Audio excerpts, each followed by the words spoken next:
Welcome everyone. आज आपका chapter revise simplex method और इसमें एमसीक्यू कर रहे हैं 2014 से 22 तक के। और छोटा चैप्टर माना जाता है अकॉर्डिंग टू एमसीक्यू। क्वेश्चन तो बहुत लेंदी है इसके, सबसे ज़्यादा लेंदी क्वेश्चन इसी चैप्टर के हैं रिवाइज सिंप्लेक्स मेथड के। और इसमें से जो एमसीक्यू आएगा वो छोटा दिया जाता है। अगर कोई कैलकुलेशन भी इन्हें करवानी है, किसी सवाल में कैलकुलेशन करवानी है, तो जितनी चीज़ें चाहिए वो सारी देगा। और ऐसा अब तक केवल 2 या 3 सवालों में ही हुआ है जहाँ पर कि इन्होंने कैलकुलेशन के साथ कोई चीज़ पूछी हो। अदरवाइज कंसेप्ट पर बेस्ड ही क्वेश्चन आ रहा है। तो जितने भी नोट्स आपको प्रोवाइड किए गए हैं, जो लेक्चर आपको दिए गए हैं, उसमें जितना भी कंसेप्चुअल वर्क है उसे आप पकड़ लीजिए, तो आपके सारे एमसीक्यू इसके हो जाएंगे। कुछ एक ट्रिक्स है, उन ट्रिक्स को फॉलो करेंगे तो भी काम बन जाएगा। अब जैसे ये सवाल है, पहला ही सवाल बहुत डेडली है। कह रहे हैं using revise simplex method to solve the LPP to maximise Z subjected to these two conditions, the value of delta 1 delta 2 delta 3 are। अब अगर इसमें आपको ट्रिक नहीं पता सवाल करने की, या आपने उस तरह से नहीं करा जैसे कि एमसीक्यू पूछा गया है, तो फिर आपको दिक्कत आएगी इस सवाल में। आप एक ही सवाल में पूरा समय खराब कर सकते हैं। यहाँ पर बस क्या ध्यान रखना है, एक तो प्रॉब्लम एक्सप्रेशन की होनी चाहिए। जब रिवाइज सिंप्लेक्स मेथड लगाते हैं तो प्रॉब्लम एक्सप्रेशन की होगी। और मैक्सप्रेशन प्रॉब्लम लेने के बाद यहाँ पर जिसके कोफिशिएंट्स हैं पहली टेबल में, डेल्टा 1 डेल्टा 2 डेल्टा 3 के मान वही आते हैं। तो z के जो कोफिशिएंट्स हैं, ये जो सी कॉस्ट होती है ना, ये कॉस्ट एज इट इज नीचे उतर के आ जाती है, जैसे कि आपकी ऑर्डिनरी सिंप्लेक्स टेबल में भी हुआ है।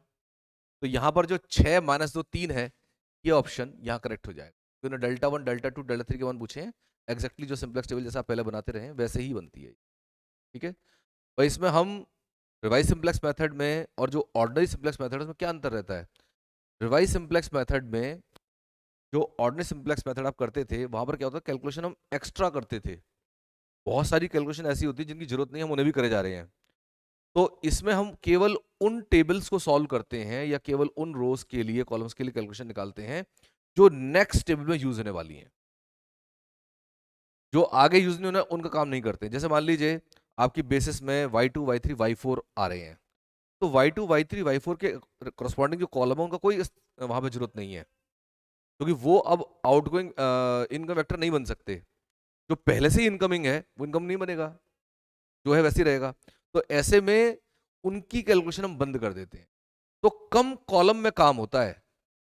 अगर आप रिवाइज सिंप्लेक्स मेथड क्वेश्चंस देखेंगे करेंगे तो उसमें कॉलम संख्या कम हो जाती है। ठीक है। तो थोड़ा सा ट्रेडिशन चेंज करना पड़ता है इसके अंदर। और रिवाइज सिंप्लेक्स मेथड दो तरह के हैं, एक स्टैंडर्ड फॉर्म 1 है और एक स्टैंडर्ड फॉर्म 2 है। तो स्टैंडर्ड फॉर्म 1 में आर्टिफिशियल वेरिएबल का यूज नहीं होता, जरूरत ही नहीं पड़ती। वहां पर आपके केवल स्लैक और सरप्लस वैल्यू डाल करके और आपका सॉल्यूशन वहां पर शुरू हो जाता है, बेसिक फिजिबल सॉल्यूशन पहली बार में ही आ जाता है। और जो आपका स्टैंडर्ड फॉर्म 2 है, वहां पर हमें आर्टिफिशियल वेरिएबल का यूज करना पड़ता है। ठीक है। तो आर्टिफिशियल वेरिएबल यूज करते हैं तो वहां पर जो है कोएफिशिएंट माइनस के साथ भी आते हैं। दूसरी बात, बड़ी इंपॉर्टेंट बात, कि जो ऑब्जेक्टिव फंक्शन है, चाहे स्टैंडर्ड फॉर्म 1 हो चाहे स्टैंडर्ड फॉर्म 2 हो, इन दोनों में उस ऑब्जेक्टिव फंक्शन को आपको एक कंस्ट्रेंट के रूप में चेंज करना है। जैसे यहां पर ये आ रहा है टू मैक्सिमाइज जेड, तो ये सारी क्वांटिटीज मैं लेफ्ट हैंड साइड पे ले जाऊंगा और z minus 6x1 plus 2x2 minus 3x3, इस तरह से एक मेरा कंस्ट्रेंट बढ़ जाएगा। ठीक है। और जो आपका फेज 2 होता है उसमें एक तो यही रहेगा, जैसे बदल जाएगा। दूसरा जेड ए लिख के जिसमें आर्टिफिशियल वेरिएबल डालते हैं, ठीक है, और बाकी सारे वेरिएबल जीरो कर देते हैं, चाहे स्लैक हो चाहे सरप्लस हो चाहे आपके गिवन वेरिएबल्स हो, सबकी कॉस्ट 0 0 0 लेकर के आर्टिफिशियल वेरिएबल कॉस्ट -1 -1 -1 ले लेते हैं। तो वो कैसे लिखा जाता है, जेड ए लिखा जाएगा उस केस में, और Z is equal to minus of all artificial variables. उसको भी शिफ्ट करते हैं तो पढ़ा जाता है Z A plus XA1 plus XA2 plus XA3, जो भी जितने भी आर्टिफिशियल वेरिएबल आ रहे हैं सबको right side left hand side पे ले आते हैं और एक कंस्टेंट वहां बनता है। तो बात यह है कि जो का स्टैंड फॉर्म 1 है उसमें तो एक कंस्टेंट एक्स्ट्रा आएगा, और जो स्टैंड फॉर्म 2 है उसमें दो कंस्टेंट एक्स्ट्रा आते हैं। ठीक है। अब जैसे जैसे आगे बढ़ते जाएंगे वैसे वैसे हम इन चीजों को और करते जाएंगे। कह रहे consider the following LPP to maximise Z, दिया है आपको। Using revise simplex method the variable x1 will be. अब ये कोई बात थोड़ा ना हो कि x1 की वैल्यू आप इसी से निकालिए, क्यों निकालें साहब? हम तो इसकी वैल्यू को ग्राफिकल मेथड से निकालेंगे, अब नहीं कर रहे सॉल्व। अगर सॉल्व करने गए इसकी बातों में आ गए कि रिवाइज सिंपलेक्स मेथड से करो, तो गया आधा घंटा। ठीक है, क्योंकि पूरा सॉल्यूशन निकालना है। ये नहीं कह रहा कि पहली टेबल के बाद x1 का मान कितना आ रहा है, ये कह रहा है सॉल्यूशन बताओ कितना आ रहा है, x1 का मान कितना आ रहा है। तो इसके लिए आपको कुछ नहीं करना, यूज ग्राफिकल मेथड। मैं यहां पे हिंट लिख देता हूं, हिंट यूज ग्राफिकल मेथड, जो आपने पीछे कर लिया है। Graphical method to find x1। मेरे ख्याल है सवाल को अब मैं ना भी करूं चलेगा। रिवाइज सिंपलेक्स मेथड नहीं करना आपको, जैसे आप ग्राफिकल मेथड बनाते हो इन दोनों के लिए बनाया, ठीक है, उसका फिर देख लिया कहां पे आ रही है वैल्यू। करूं इस सवाल को, यहां पर ये आ रहा है x1 + x2 less than equal to 2, एक लाइन तो ये आ जाएगी, x1 + x2 less than equal to 2, ठीक है ना। ये 3 से डिवाइड कर दिया, यहां पर 4 से डिवाइड करो तो x1/4 x2/1 is equal to 1। x1 पर 4 और x2 पर 1, तो ये 4 2 था ना, यहां से लिखते हैं तो 4 कहीं वहां जाएगा, लेट इट बी। तो यहां पर ये आपका जो रीजन बना वो ये रीजन बना, ये वाला रीजन जो है, ये वाला रीजन दोनों में लेस देन इक्वल टू ये रीजन बना।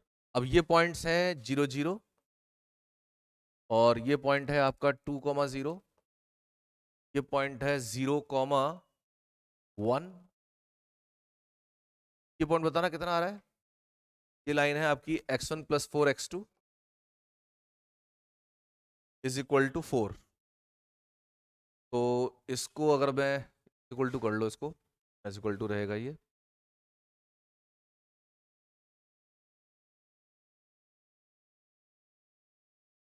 इसमें से इसको माइनस करें तो 3x2 is equal to 2, 3x2 is equal to 2, तो x2 इज इक्वल टू 2/3 और x1 2/3 यहाँ रखा, तो 2 - 2/3 4/3 कितना आ रहा है, यही आ रहे हैं। पॉइंट चेक कर लो जरा, 6/3 ठीक है, 4/3 12/, ठीक है। तो यहां पर आप वैल्यू रख के देख लो, यही वाला आंसर होना चाहिए। x1 की वैल्यू 4/3 आ रहा, 4/3, इसमें तो 4/3 भी नहीं आ रहा, तो चेक करना जरा, 4/3 और 2/3, 6/3 2 तो वैल्यू आ रही है, 2 ही मैक्सिमम है। x1 की वैल्यू 4/3 और 2/3, 4/3 4 और 2 6/3, 2 आ रही है वैल्यू z की, है ना। यहाँ पर z की वैल्यू, यहाँ पर z की वैल्यू लेंगे तो ये भी 2 आ रही है, यानी इस लाइन पर पड़ने वाले सारे पॉइंट्स इसका सॉल्यूशन देंगे। अब आप ये देख लो इनमें से कौन सा पॉइंट इस लाइन पर है, यानी x1 + x2 is equal to 2 line पर कौन सा पॉइंट है। पॉइंट पता चल जाएगा, x1 is equal to 5.8, x1 is equal to 3/5, ऐसे तो कोई सा भी आ सकता है। ये पॉइंट 2/3 है, 4/3, तो 5.3 इस पर पड़ेगा, 8/5 कितना हुआ, 8/5 4/3 छोटा है, क्योंकि इधर वाला पॉइंट कोई भी नहीं आएगा, x1 की वैल्यू कोई इधर से वाली नहीं आएगी, x1 की वैल्यू जो भी आएगी ना वो ये यहाँ पर x1 की वैल्यू 4/3 और 2 के बीच की होनी चाहिए, 4/3 और 2 के बीच की, यानी 2 से कम हो और 4/3 से ज्यादा हो। 4/3 कितना हो गया, 3 एकम 3 10, 3 3 9, 1.3। ये देखना ये कितना आ रहा है, ये तो नहीं है, ये तो नहीं है, पीछे रह गया। 5.8 भी नहीं है, ये पीछे रह गया। और 8/5 ये देख लेना जरा, यहाँ पर अगर देखें तो 5 1 5 30 5 6, ये भी नहीं है, क्योंकि ये बनेगा आपका 5 1 5 30, 5 6 30, 1.6 आ रहा है। 1.6 आ रहा है तो हो सकता है भाई, ये 1.6 1.3 ज़्यादा आ रहा है ना। और 5.3 देखना जरा, ये भी है। यहाँ गड़बड़ हो रही है, दोनों ही आ रहे हैं। ये हमने सही करे हैं क्या? क्योंकि दोनों ही सेटिस्फाई करेंगी वैल्यूज।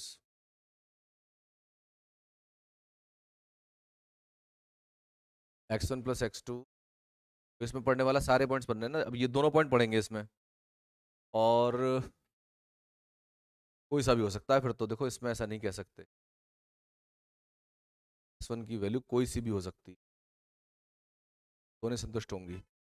ये दोनों ही ऑप्शन है इसमें, क्योंकि 8/5 भी आपका से बड़ा बन रहा है, लेकिन अगर हम देखें 4/3 के कंटेक्स्ट में तो ये ही होना चाहिए 5.3, जैसा कि 3 आ रहा ना सब में, तो कुछ बेनिफिट ऑफ डाउट, वैसे आंसर इससे भी आएगा, लेकिन हमारा जो ऑप्शन हम डी पे लगा देते हैं बेनिफिट ऑफ डाउट देते हुए 5.3। ठीक है चलें आगे, 5.3 लगा देना इसको। Using revise simplex method to LPP the solution will be, इसमें z का मान पूछा है, तरीका वही रखेंगे। अब जैसे यहां पर आपके पास x1 less than equal to 4, ये मान लेते हैं, x1 इक्वल टू 4 ये लाइन हो गई, और इसके इधर का पोर्शन ये है आपका x2 greater than equal to x1, यानी एक तरह से y greater than equal to x, तो y equal to x line बनाइए, ये मान लीजिए x2 equal to x1 line. लेकिन इसमें क्या है, y का मान बड़ा रहना चाहिए, तो ऊपर का पोर्शन आएगा, इसके इधर का इसके ऊपर का, तो ये पोर्शन हुआ आपका, ये पूरा पोर्शन, ये हमारा विजिबल रीजन है। ठीक है, अब इस विजिबल रीजन में आपसे पूछा गया है z का मान, तो z का मान आप देखो दोनों प्लस के आ रहे हैं, आप x1 तो फिक्स कर देंगे, x1 तो 4 तक फिक्स हो गया, लेकिन x2 मान तो कितना बढ़ा सकते हैं, तो solution will become unbounded, solution will be unbounded. No need to use revise simplex method, बिल्कुल भी इसकी रिकमेंडेशन नहीं है, चाहे आपको आता है कितना भी अच्छा, तो भी वो आपका घंटा खराब कर देगा, और फिर आप घंटा नंबर लेके आओगे, ठीक है कि नहीं। इसलिए बेटर यही है कि इसको आप ग्राफिकल से करें, and this is the solution. समझ में आ गई बात, ग्राफिकल वे में सॉल्व किया गया, कोई भी अगर बुद्धिमान आदमी आरएसएम से करना चाहे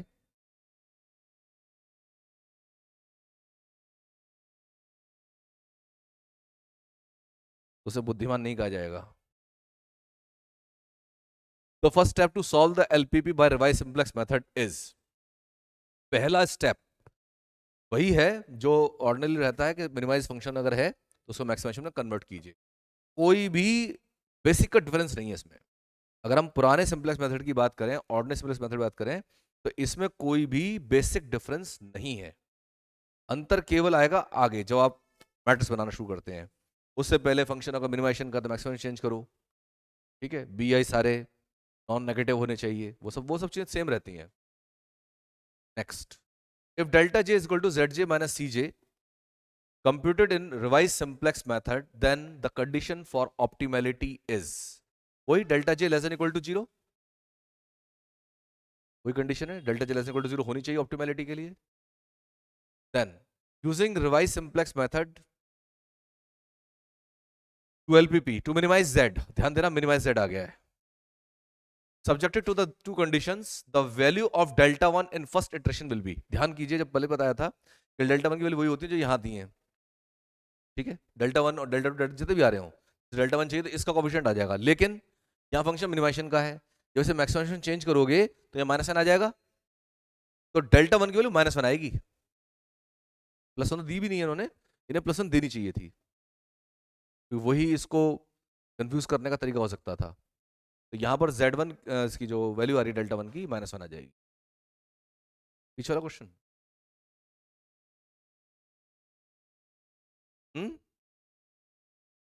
इक्वल मतलब condition of optimality delta j less than equal to 0 होने चाहिए, 0 हो या नेगेटिव हो। Next, in standard form 1 of revise simplex method we do not need, इसमें आर्टिफिशियल वेरिएबल जरूरत नहीं होती है, आइडेंटिटी मैट्रिक्स ऐसे ही कंस्ट्रक्ट हो जाती है। Next number 8, the number of additional constraints in standard form 1 of revise simplex method is. The number of additional constraint, मैंने बताया था एडिशनल कंस्ट्रेंट जो है रिवाइज फॉर्म स्टैंडर्ड फॉर्म 1 में एक होता है और स्टैंडर्ड फॉर्म 2 में 2 होते हैं, तो इसमें आपको एक रखना है। इन standard form 1 of revise simplex method the basis matrix is denoted by. ये बहुत ही ऑर्डिनरी क्वेश्चन है, जब सवाल करते हैं साफ दिखाई देता है, इसको हमेशा B1 से प्रेजेंट किया जाता है। B1 का इनवर्स B1 इनवर्स, ये 1 जो आ रहा है ना, 1 का मतलब कोई और चीज नहीं है, केवल ये कि स्टैंडर्ड फॉर्म 1 है, इसलिए सफिक्स 1 बना के चलते हैं। जब स्टैंडर्ड फॉर्म 2 आती है तो फिर इसको हम B2 लिखते हैं, जिस B2 लिखा है ना इसमें, तो B2 तब लिखा जाता है जब स्टैंडर्ड फॉर्म 2 हो। केवल नोटेशन का चक्कर, और कोई अंतर नहीं है इसमें, कोई भी लॉजिकल डिफरेंस इसमें नहीं होता। जो 1 लिखा है स्टैंडर्ड फॉर्म 1 के लिए, जो स्टैंडर्ड फॉर्म 2 आई तो B2 को नोट करते हैं। तो ये B1 इसका ध्यान रखेंगे। In standard form 1 of revised simplex method, an identity matrix is available after adding slack and surplus variables. 1 है ना, उसमें 2 में तो बिना एडिशनल वेरिएबल के आएगी नहीं। 11, for the solution of a problem by revised simplex method we use phase 1 standard form 2, standard form में phase 2 मेथड लगाते हैं। phase 2 का 2 phase मेथड, ये phase 2 गलत लिखा है इन्होंने, 2 phase मेथड कहना चाहिए। 2 phase मेथड, 2 phase मेथड में वो ध्यान हो जो आपका जिसमें सारे के सारे आर्टिफिशियल वेरिएबल बचते हैं, बाकी सारों को 0 कर देते हैं, वो वाला मेथड। तो 2 phase मेथड इसमें चलता है। इसके अलावा जितनी जगह यूज किया गया सब में बिगम यूज करा हमने, यहाँ पर 2 phase मेथड चलता है। The number of additional constraints in standard form 1 and standard form 2 of revised simplex method are respectively। क्या होगा आंसर? ये तो अब रिपीट हो गया एक तरह से, रिपीट है नहीं अभी भी ये, क्योंकि मैंने बता दिया आपको 1 और 2, स्टैंडर्ड फॉर्म में एक और स्टैंडर्ड 2 में 2 कंस्ट्रेंट एक्स्ट्रा हो जाते हैं। In standard form 1 and standard form 2 of revised simplex method the basis matrices are respectively denoted by। ये भी बात हो चुकी है अभी क्वेश्चन, लेकिन स्टिल अभी तक रिपीट नहीं हुआ है। In standard form 1 of revised simplex method the identity matrix is present after using slack and surplus variable only। ये रिपीट हुआ। Next, in standard form 2 of revised simplex method we need, ये भी कह सकते हैं रिपीट हो गया। The objective function is also treated as an additional constraint in the following form of revised simplex method। Objective function is also treated as the objective function is also treated as additional constraints in the following form of revised simplex method। दोनों में होता है, दोनों में होता है, can be both. समझ रहे बात को? 17, in standard form 1 of revised simplex method an identity matrix is available from LPP constraints after adding standard form 1 में slack and surplus variable। Completely repeat है क्वेश्चन, ये पूरा सेम टू सेम आ गया है। ये क्वेश्चन थोड़े से उधर की तरफ होने चाहिए, बहुत ज्यादा इस तरफ आ रहे हैं। For form 1 revise simplex method for the LPP, तो कह रहे हैं has one more additional constraint as, एक एडिशनल कंस्ट्रेंट क्या होगा? z minus x1 minus 2x2, z minus x minus 2x2। 19, in revised simplex method 1 the initial basic solution xb1 is equal to zxb is taken as। इसको आपको ध्यान रखना है कि xb1, ये जो 1 लगाया गया है ये फर्स्ट लगाया स्टैंड फॉर्म 1 के लिए, और इसका जो xb1 का मान है b1 इनवर्स b1 से निकाला जाता है। ठीक है, ये ध्यान रखना है। यहां पर अगर ये इसे लगाते तो यहाँ cb होना चाहिए था, ये भी चल जाता, या cb होता तो ये भी चल जाता। यहाँ पे b1, अच्छा b1 इनवर्स नहीं लिखा है इसने, 1 लिखा है, हाँ तो फिर तो वो चेंज ही हो गया। ठीक है, यही वाला करेक्ट है। Test of optimality for form 1 revise simplex method is declared when all delta j's are less than equal to 0 where formula for delta j is, delta j formula ये याद रखना है आपको, minus the first row of b1 inverse into alpha j1। वैसे एक चीज और add कर सकते हैं, ये जो अल्फा j कॉलम से आता है, ठीक है, ये कॉलम उस वाले वेरिएबल को करस्पॉन्ड करेगा जो बेसिस में नहीं थे। जो बेसिस में है उनको छोड़ देते हैं। जैसे बेसिस मान लीजिए आपका अल्फा जी, तो वो हो गया ना y1 y2 y3 जो होते हैं। अब मान लो इधर y2 और y3 आ रहे हैं, तो y2 y3 यहाँ नहीं आएंगे बचे हुए का, क्योंकि हमें कॉलम कम बनाने हैं। मैंने शुरू में बताया आपको, रिवाइज सिंपलेक्स मेथड में कम कॉलम को ड्रॉ किया जाता है। तो जो वेरिएबल्स आपके बेसिस में एंटर कर चुके हैं उनके करस्पॉन्डिंग कॉलम्स की कैलकुलेशन हम बंद कर देते हैं। ठीक है, एक क्वेश्चन जरूर कर लेना, एक RS1 का, RSM1 का, एक RSM2 का, एक एक क्वेश्चन जरूर कर लेना। तो इसमें जो है आपका ये डेल्टा जी हो जाएगा minus first row of V1 inverse into alpha J1। In form 1 revise simplex method vector beta R ये डिनोट होता है बेसिस के जो वेक्टर्स हैं उनके लिए, बेसिस वेक्टर्स आए। Leaving the basis is find by minimum ratio 10, ये फॉर्मूला इन्होंने खुद ही दे दिया है। और कह रहे हैं वेयर अल्फा के 1 the incoming vector is, incoming vector पहले आता है नो डाउट, इसमें भी इनकमिंग वेक्टर पहले ही आएगा, लेकिन फॉर्मूला ने बाद में दे दिया है। तो इसका जो इनकमिंग वेक्टर है ये y के, y1 के, y2 के, ym के, ये वाला फॉर्मूला है। तो डेल्टा के भी रहेगा, डेल्टा के जो है ना z के करस्पॉन्डिंग आता है, क्योंकि z भी एक हम कोफिशिएंट के रूप में लेके चल रहे हैं ना, z वाला जो पूरा बना के चलते हैं एक तरफ को लेके आते हैं सारे एक एडिशनल कंस्ट्रेंट के रूप में, तो उसे करस्पॉन्डिंग डेल्टा के आता है, बाकी सारे y1 के y2 के आते हैं। तो ये आपका ये वाला फॉर्म रहेगा।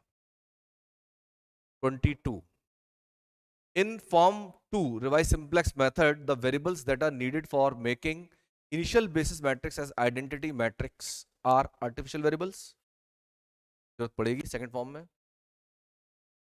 Form 2 revise simplex method has two additional constraints, दो एडिशनल कंस्ट्रेंट। देखो एक तो होगा z के साथ, ये वाला सही लिखा हुआ है, लेकिन ये सही नहीं है क्योंकि ZA आएगा एक, तो ZA वाला एक तो Z माइनस C1 C2 ये आ गया, ZA ये सारे प्लस के हो जाते हैं, क्योंकि जब इधर आएंगे ना तो सारे कोफिशिएंट कैसे होते हैं, जितने भी x1 x1 x2 लिखे हुए हैं ये आपके सारे आर्टिफिशियल वेरिएबल के करस्पॉन्डिंग वेरिएबल्स हैं। तो ऐसे ही सारे माइनस साइन के साथ आते हैं, जो इधर शिफ्ट करेंगे सारे प्लस के हो जाएंगे। तो ये आपका जो प्रॉब्लम है इसमें सी ऑप्शन करेक्ट हो जाए।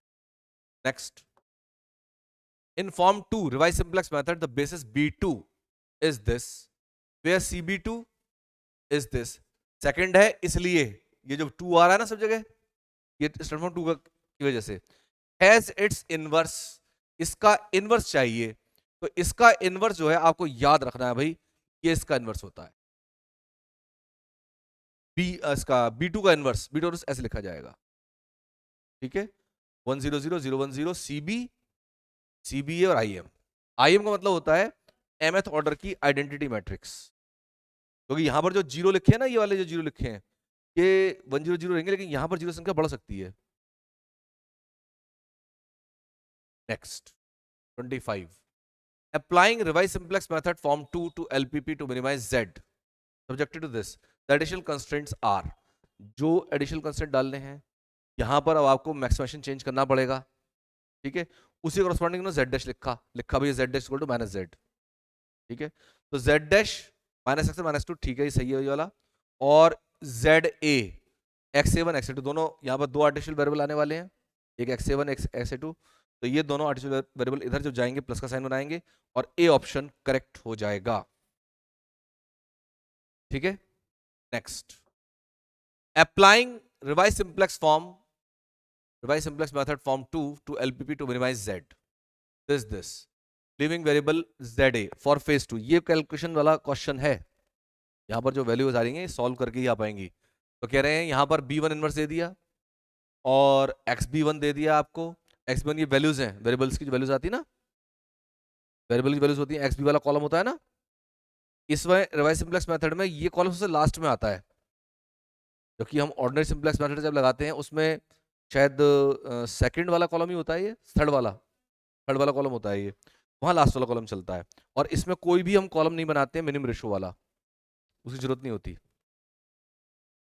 अल्फा 3 1 अल्फा 3 4 ये कॉलम वेक्टर्स हैं y3 और y4 वाले, और इनको क्यों निकाला गया, क्योंकि यहां पर जो बेसिस है आपकी, बेसिस दो वेक्टर एंटर करे होंगे x1 और x2, तो उसके लिए यहां पर ये अल्फा 3 अल्फा 4 उनके करस्पॉन्डिंग निकाले गए हैं।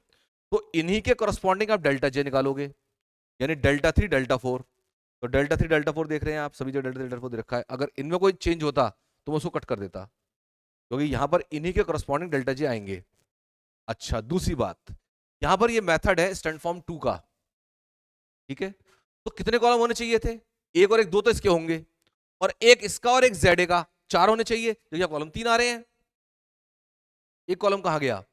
इसमें जो कॉलम है जेड वाला वो खत्म हो चुका है, यानी आर्टिफिशियल वेरिएबल आउट हो चुके हैं। फेज 2 मेथड लगाते हैं ना इसमें, तो फेज 1 में क्या करते हैं, आर्टिफिशियल वेरिएबल बाहर कर देते हैं। तो इसने कहा भी है and leaving the variable Z, यानी जेड आउट हो चुका है, आर्टिफिशियल वेरिएबल कैलकुलेशन बंद हो चुकी है, यानी फेज 2 आ चुका है। ये एक लाइन में सारी बात कहने की कोशिश करी है इसने, ठीक है। तो आपको क्या ध्यान देना है, जैसे इसने कहा लिविंग द वेरिएबल जेड है, तो ठीक है, कोई दिक्कत नहीं है, फेज 2 वाला है। तो उसको डन कर ही देता हूं, जैसे ध्यान रहेगा ना, कहां बताया मैंने, फॉर्म 2 और एक लीविंग द वेरिएबल जेड। अब इसका फॉर्मूला क्या है? जो आपका B1 इनवर्स है, ठीक है, तो यहां पर आपको चाहिए डेल्टा 3 डेल्टा 4 के। अगर आपको डेल्टा 3 का मान चाहिए तो इसकी मल्टीप्लाई इसके एलिमेंट्स में होगी। ये एक्चुअली अल्फा 3 अल्फा 4 ऐसे लिखे जाएंगे इसके आगे कॉलम में, तो इसकी मल्टीप्लाई कॉलम में करते हैं, तो इन तीनों की मल्टीप्लाई इन तीनों में कर दो, ठीक है, और माइनस एन ले लो, और माइनस एन ले लो, तो आपका मान आ जाएगा। तो माइनस के 1/3 मैं बताऊं इसको कैसे लिखा जाएगा। जैसे आपको चाहिए डेल्टा 3 का मान, डेल्टा 3 का मान होगा minus sign first row of B1 inverse into alpha 3 1। Alpha 3 1 column vector है ये, यानी माइनस ऑफ 1 -1/3 -1/3 इनटू, इनटू में ये कॉलम में आएगा, ये 0 -1 0, तो इनकी मल्टीप्लाई करोगे, ये माइनस सारे प्लस के हो गए, ये वाला माइनस का हो गया, ये माइनस का 1/3 आ जाएगा। मल्टीप्लाई इसमें करो, जो कि 1 में इसमें इसके इसमें, तो प्लस का 1/3 हुआ, एक माइनस साइन से माइनस का 1, तो माइनस का 1/3 डेल्टा 3 का मान आया, सेम डेल्टा 4 का मान आ जाएगा। क्यों? क्योंकि फर्स्ट रो की मल्टीप्लाई आप करेंगे इसमें, तो -1/3 इंटू 0, -2/3 इंटू 0, और एक सॉरी फर्स्ट रो करना है ना, ये वाला, इसका इसमें करना है, 1 का 0 -1/3 0 में, और -1/3 इंटू माइनस प्लस 1/3, एक माइनस आएगा, तो माइनस का 1/3 फिर से आ जाएगा। तो डेल्टा 4 भी आपका माइनस का 1/3 ही आना है, यही ऑप्शन करेक्ट हो जाएगा, ठीक है। आ गया। अब मान लो यही ना फेज 2 होता, सॉरी ट्रांसफॉर्म 2 होता, लेकिन इसमें चल रहा होता जेड वाला भी काम, उस समय डेल्टा जे निकलवाता, मतलब इसको देते हुए, तो क्या होता, यहां पर 4x4 की मैट्रिक्स होती, जेड वाला भी कॉलम होता, तो 4x4 की मैट्रिक्स होता कैसे, 1 0 0 0, फिर आता 0 1 0 0, इतना आता, बाकी ये सब सेम बन जाता अपने आप, ठीक है। वो दो कॉलम पक्के हैं, 1 0 0 0 0 1 0 0, ये दो कॉलम पक्के हैं, फिर इसके फिर कैलकुलेशन साथ आते हैं। अब उसमें क्या करते हैं, जब आपको ये डेल्टा जेस निकालने होते तब करते हैं second row of B1 inverse, और B2 इनवर्स आएगा, ये B1 इनवर्स लिखा गया है क्योंकि ये ना आपका फेज 2 से फेज 1 में आ गया है और आर्टिफिशियल वेरिएबल निकल गए हैं, तो यहां पर इसमें हम चेंज करते हैं, B2 को B1 कर देते हैं, वरना 2 लिखते हैं फेज 2 की वजह से, सॉरी फॉर्म 2 की वजह से, स्टैंड फॉर्म 2 की वजह से, जब स्टैंड फॉर्म 1 में आते हैं तो 1 कर देते हैं, B1 कर देते हैं। तो यहां पर क्योंकि स्टैंड फॉर्म 1 में आप आ चुके हो, तो इसलिए B1 इनवर्स कर दिया है। तो B1 इनवर्स में जो सेकंड रो होगी उसकी मल्टीप्लाई इन दोनों में करनी होगी, ये भी चार चार चार एलिमेंट आ रहे होंगे इसके कॉलम में, 4 एलिमेंट्स होंगे ना उस समय, तो वो आराम से वैसे, ध्यान समझो आगे चेंज। अगर मान लीजिए आर्टिफिशियल वेरिएबल होता इसके अंदर, यानी आप फेज 1 में ही होते, स्टैंड फॉर्म 2 होता, यहां पर B2 होता, ये 4x4 की मैट्रिक्स होती, और तो पहले दो कॉलम 1 0 0 0 0 1 0 0 होते, बाकी सॉल्विंग करके अपने आप आ रखे होते, ये देंगे उस, तो यहां पर ये अल्फा 3 अल्फा 4 दे रखे होते, इसमें भी 4 कोऑर्डिनेट होते। अब वो सेकंड रो की मल्टीप्लाई होगी, ध्यान देना, फेस जब आपका ये चल रहा होगा फॉर्म 2, और फॉर्म 2 यानी B2 वाला चल रहा होगा, तो सेकंड रो की मल्टीप्लाई आएगी, यानी 0 1 और फिर जो एलिमेंट्स आ रहे हो, ठीक है, ये आपका ए ऑप्शन तो। फॉर द सॉल्यूशन, एक अकेला इकलौता सवाल है जितनी सॉल्विंग वाला है, कोई सवाल नहीं था सॉल्विंग वाला, यानी कितने 9 साल के इतिहास में। For the solution of a problem by revise simplex method we use space method. अब देखो ना, अगर मान लो कोई एक क्वेश्चन को देकर के और अपने लिए मलाल पैदा करे, यार कैसे करता मैं, अगर मैं नहीं करूंगा सवाल तो कैसे होगा, तो वो बेकार की बात है। 51 क्वेश्चन अभी बताया, 51 क्वेश्चन आए हैं इसमें 9 सालों में, तो 9 6 54, यानी कि आपके 5.5 का एवरेज मान लो।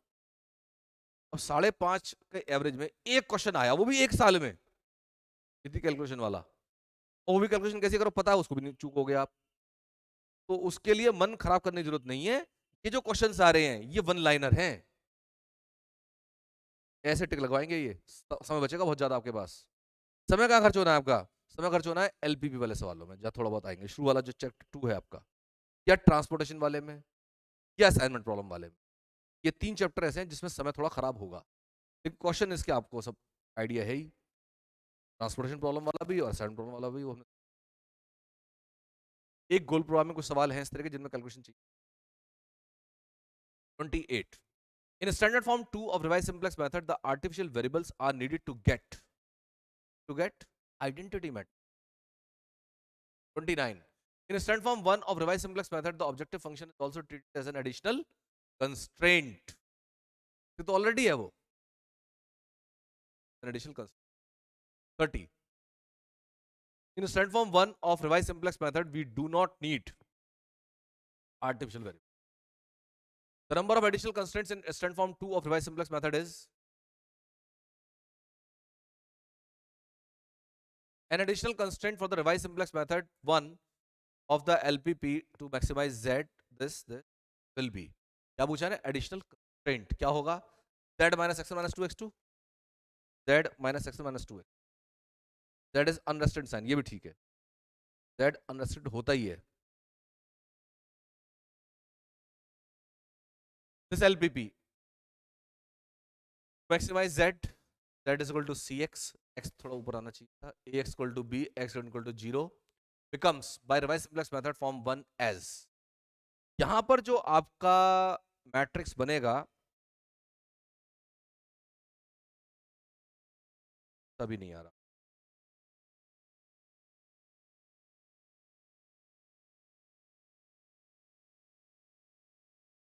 बी वाला ऑप्शन है, बी वाला ऑप्शन रहेगा, maximize Z by simplex method form 1 में, का तो माइनस साइन लेके चलते हैं, और ए एज इट इज आता है, और 1 0 1 तो आता है देखो जेड के करस्पॉन्डिंग, और जो जेड ले लिया, जेड किसी और में तो आएगा नहीं, तो आपने जो वेरिएबल्स जो कंस्ट्रेंट्स जो दिए होते हैं, का सवाल देखे थे, यहाँ कंस्ट्रेंट्स हैं, इन्हें करस्पॉन्डिंग बनाओ, क्या बनाओगे, इसके लिए बनेगा आपका x1 plus x2 plus x3, और इसके लिए x1 plus 2x2 plus 0x3 plus x4, तो यहां 0x4 ऐसा आएगा।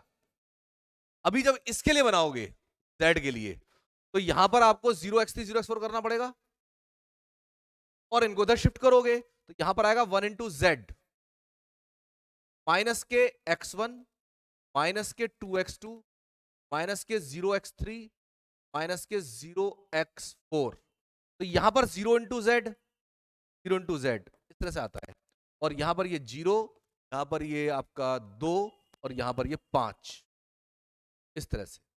अब यहां पर जो आपके पास वैल्यूज आ रही हैं, तो आप देखिए 100 आया, ये आना ही आना है, ये 100 जो आता है, माइनस सी यानी जो कॉस्ट है वो नेगेटिव हो जाएंगी, जो पहले थी उससे साइन बदल जाएगा,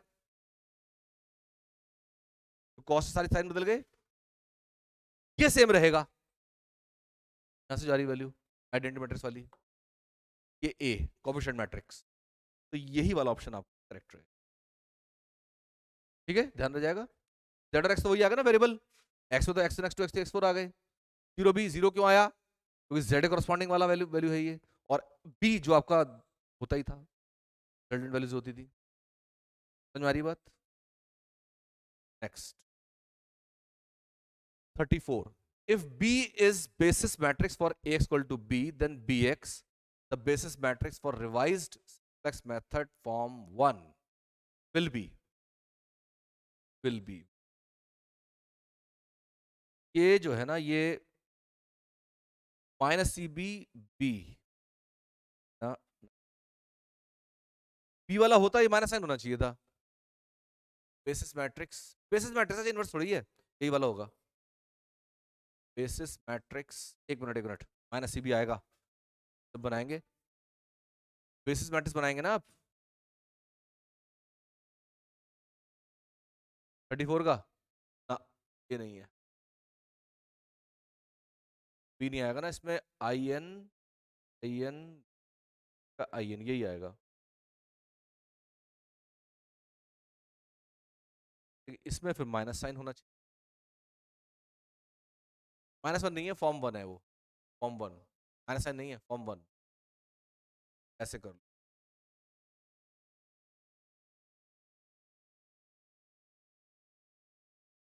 ये भी नहीं है साहब, ये माइनस सी भी होना चाहिए और आई एन होना चाहिए,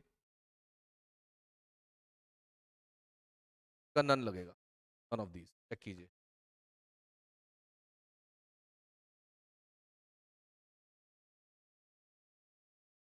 है जी, दही वाले में माइनस साइन, हाँ माइनस सी आएगा, जरा वो शीट देना। है जी,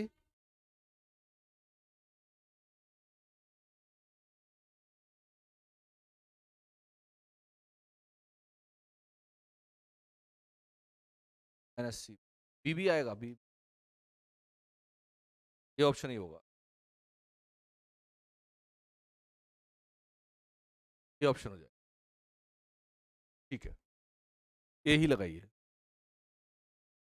next, additional constraint for the LPP, additional constraint और फंक्शन मिनिमाइजेशन का है, और आपको फेज टू ही लगाना है, क्योंकि कहा तो नहीं है लेकिन फेज टू ही है ये, फेज टू कह रहा हूँ sorry, transform to. The additional constraints for the LPP to minimize Z, एक तो एक्सप्रेशन चेंज करना पड़ेगा, तो जेड डैश आएगा, जेड डैश आएगा और ये सारे नेगेटिव होंगे, Z dash minus two x two, और जेड ए माइनस एक्स, ये गलत है, यहाँ पर प्लस के होने चाहिए थे, ये प्लस के होने चाहिए, ये गलत है, ये भी गलत हो गया, और ये यहां से गलत हो गया, नन ऑफ दीज। इसमें होना चाहिए था Z dash plus x minus x one, Z dash minus x one minus two x two equal to zero, और जेड ए और प्लस एक्स वन ए, है जी करेंगे तो जेड डैश हो जाएगा ना। अच्छा, यू आर राइट, तो चेंज करेंगे माइनस साइन में जेड डैश, तो प्लस के हो जाएंगे दरा करके, फिर अब वो जेड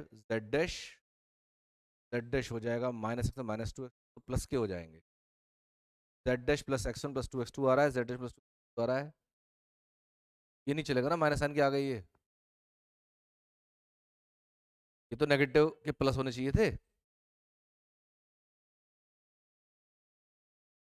जेड इसको मान सकते हैं भाई, इसको दल ले आएंगे, बस इतना ही है, यही सही लग रहा है फिर, वैसे इसको करके देना चाहिए था इधर, लेकिन ए ऑप्शन ही लगाना चाहिए, ये प्लस का ही हो जाएगा, सही कह रहे हैं आप। यहाँ पर जो जेड डैश करेंगे तो ये माइनस साइन के हो जाएंगे पहले, इधर लाएंगे तो प्लस के हो जाएंगे, ये आएगा, और जेड जो है हमारे पास, ठीक, जेड फिर इसको मान लिया जाए, इधर आ जाएगा, यही ऑप्शन है।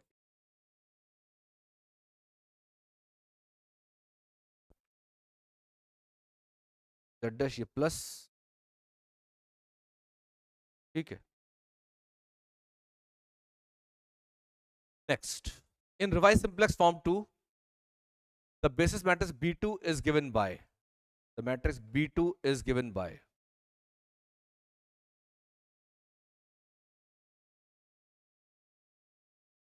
ये चलेगी आपकी बी इनवर्स, तो आना ही चाहिए इसमें 100 010, ये डी ऑप्शन, इसको एज ए फॉर्मूला याद कर लीजिए आप, C B into B inverse, C B into B inverse, इसमें केवल इसका अंतर रखा है इन्होंने। तो डी ऑप्शन इसका, इसके मतलब इसको आप नोट बना के याद कर लें।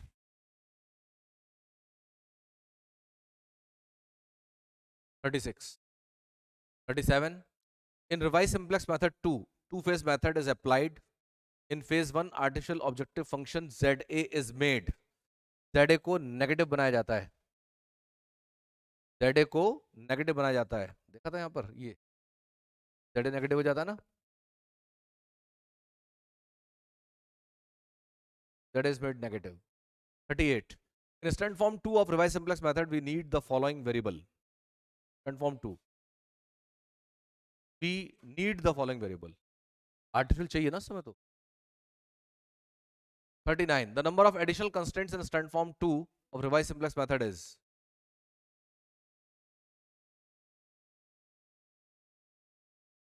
in stand form 1 of revised simplex method an identity matrix is available after using slack and surplus variable. In stand form 2 of revised simplex method the basis matrix is denoted by V2. In revised simplex method the inverse of the current basis matrix is obtained automatically, क्योंकि उतना ही आ जाता है वो, V1 inverse V1 के बराबर होता है उस समय पहली मैट्रिक्स में। In stand form 2 of revised simplex method the artificial variables are needed to get identity matrix. The number of additional constraints in stand form 1 of revised simplex method is, the number of additional constraints stand form 2 of revised simplex method is, है ना, हाँ इसमें। In stand form 1 of revised simplex method we do not need, in stand form 1 of revised simplex method the basis matrix is denoted by, how many forms are there of revised simplex method? Forms 48. The two-phase method is used to find the solution of by revised simplex method in the following form. Stand form 1 and 2. Two-phase method is used, एक minute, ये तो stand form 2 में रहता है केवल। In stand form 2 of revised simplex method, the artificial variables are needed to get identity matrix. In standard form 1 of revised simplex method, the objective function treated as additional constraint में नहीं लगाते हैं पहले वाले में, इस मेथड केवल लगता है जब जो आर्टिफिशियल वेरिएबल आते हैं, पहले वाले में आर्टिफिशियल वेरिएबल आते ही नहीं है, स्टैंडर्ड फॉर्म 1 में आर्टिफिशियल वेरिएबल नहीं आते हैं। 50, in standard form 1 of revised simplex method the objective function is treated as an additional constraint. क्या लिखा है,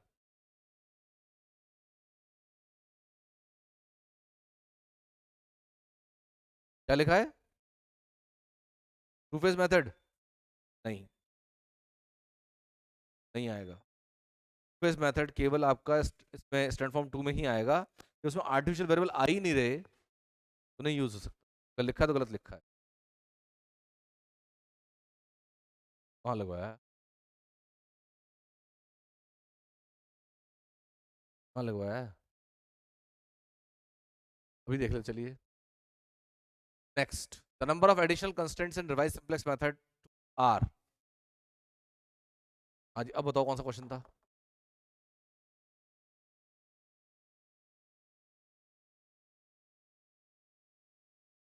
इसमें नहीं है, इसमें नहीं है, इसमें नहीं है, इसमें नहीं है, इसमें नहीं है, इसमें नहीं है,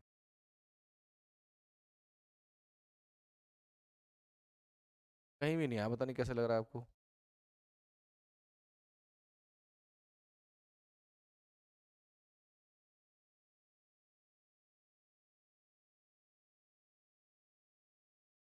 ये कह सकते थे आप एक बार को, है ना, सही है वो तो। और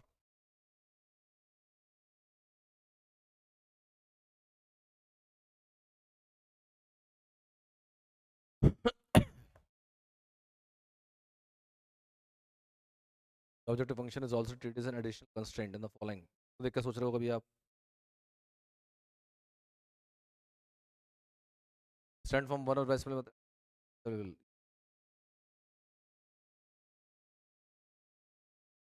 कुछ भी नहीं।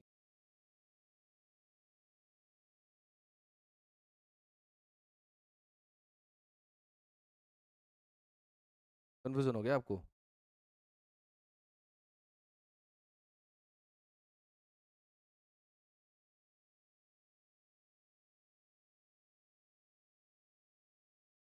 Stand form one of simplest method, we do not need artificial variables और एडिशनल कंस्ट्रेंट्स। एडिशनल कंस्ट्रेंट हाँ है,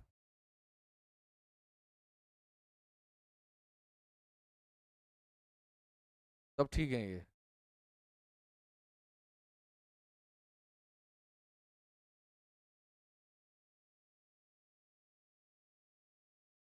ठीक है, ये खत्म है आपका आरएसएम।